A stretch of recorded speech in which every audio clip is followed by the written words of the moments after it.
देवमुमां पतिं सुरगुरुं वन्दे जगत्कारणं वन्दे पन्नगभूषणं मृगधरं वन्दे पशूनां पतिं वन्दे सूर्यशशाङ्कवहनिनयनं वन्दे मुकुन्दप्रियं वन्दे भक्तजनाश्रयं च वरदं वन्दे शिवं शङ्करं।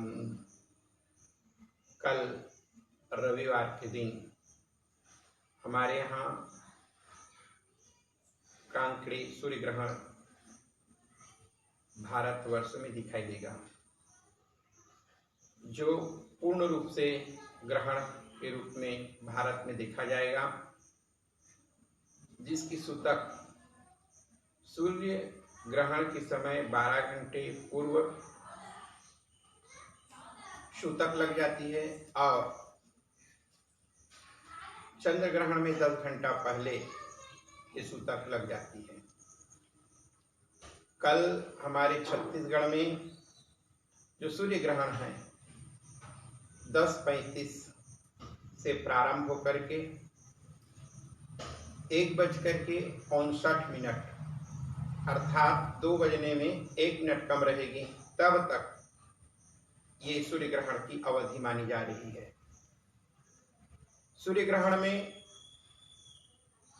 कहा गया है कि ग्रहण काल सूतक काल के समय पर कुछ विधि और कुछ निषेध दोनों का वर्णन किया गया है शास्त्र में। चाहे सूर्य ग्रहण हो या चंद्र ग्रहण हो, दोनों ग्रहण के में सूतक के बाद में देवी देवताओं का स्पर्श बंद कर दिया जाता है, मंदिर के पट बंद कर दिए जाते हैं। केवल जप, ध्यान, चिंतन, मनन, ये चीज बिना देवी देवता को स्पर्श किए उस दिन कर सकते हैं। इसके बाद में व्यक्ति को चाहिए कि जहां सूतक लगे तो यात्रा, धार्मिक अनुष्ठान, मांगलिक कार्य, ये संपूर्ण कार्यों को बंद कर देना चाहिए। सूतक काल आज रात्रि 10:35 से प्रारंभ हो जाएगी, अर्थात आज शनिवार को हम 10:35 के पहले ही जो कुछ भी भोजन आदि करना है उसे हम ग्रहण कर लें। सूतक से लेकर के ग्रहण मोक्ष के आते तक शास्त्र का विधान है कि अन्न जल ग्रहण आदि न करें, लेकिन बाल वृद्ध रोगी आदि के लिए जो रोगों से ग्रसित है, जिनको नित्य नैमित्तिक दवाई आदि ग्रहण करना पड़ता है, ऐसे लोगों के लिए फल, जूस, दूध आदि चीजों का उपयोग किया जा सकता है ऐसे लोगों के लिए।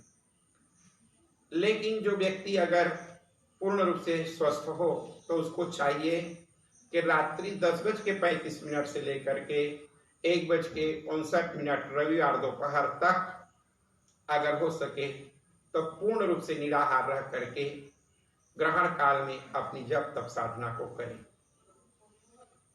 जो व्यक्ति अगर इन चीजों से अगर परहेज नहीं कर पाएंगे, जिसके शरीर में इन चीजों की ग्रहण, दवाई आदि, जल लेना आदि, फल आदि लेना जरूरी है, ऐसे व्यक्ति को चाहिए कि 10:35 से लेकर के 1:59 दोपहर तक, कल प्रातःकालीन 10:35 से लेकर के रविवार के दिन दोपहर 1:59 तक कम से कम इस अवधि में अन्न जल ग्रहण सूर्य ग्रहण के समय में कदापि न करें। मलमूत्र का विसर्जन न करें। बस सूर्य ग्रहण के समय पर ग्रहण का दर्शन न करें।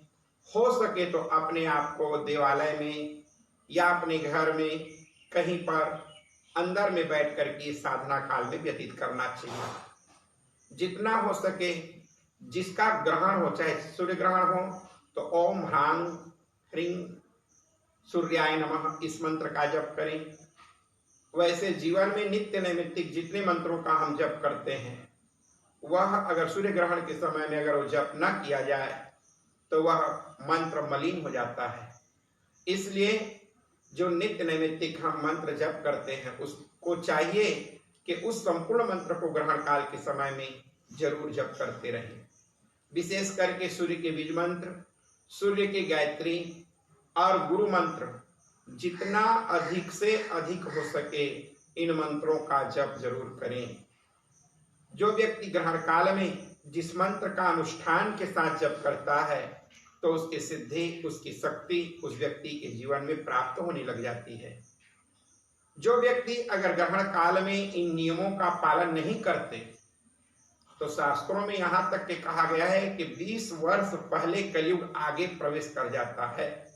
एक ग्रहण काल में 20 वर्ष कलयुग का प्रभाव और विशेष बढ़ जाता है। इसलिए इस कलिकाल की मार से बचने के लिए प्रत्येक व्यक्ति को, धर्मावलंबियों को, गृहस्थियों को, सभी लोगों को चाहिए कि हम अपने घर में इस मंत्र का जप तप अनुष्ठान करते हुए, मतलब जप तप और ध्यान करते हुए इस समय को, इस अवधि को हम अपने घर में गुजारें। और हो सके तो देवालय में जाकर के, तीर्थों में जाकर के सूर्य ग्रहण के स्नान का कुरुक्षेत्र में विशेष महत्व है, तो इन मोक्ष आदि का स्नान भी किया जाता है। तीर्थों में ग्रहण वैसे स्नान का 3 महत्व है।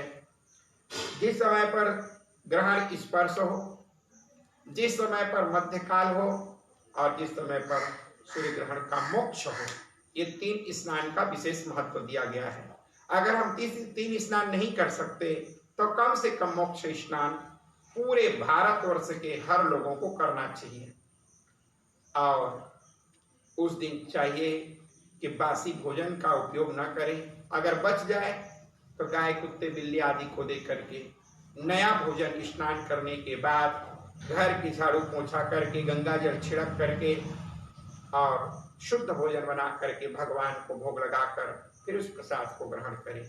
ये संपूर्ण नियम के साथ जो व्यक्ति सूर्य ग्रहण काल में इन नियमों का पालन करता है, हो सके तो अपने घर में जो खाद्यान्न सामग्री है उसमें तुलसी पत्र या कुसा आदि डाल करके रख सकते हैं, तो वह पवित्र का ज्यों का त्यों पवित्र माना जाता है।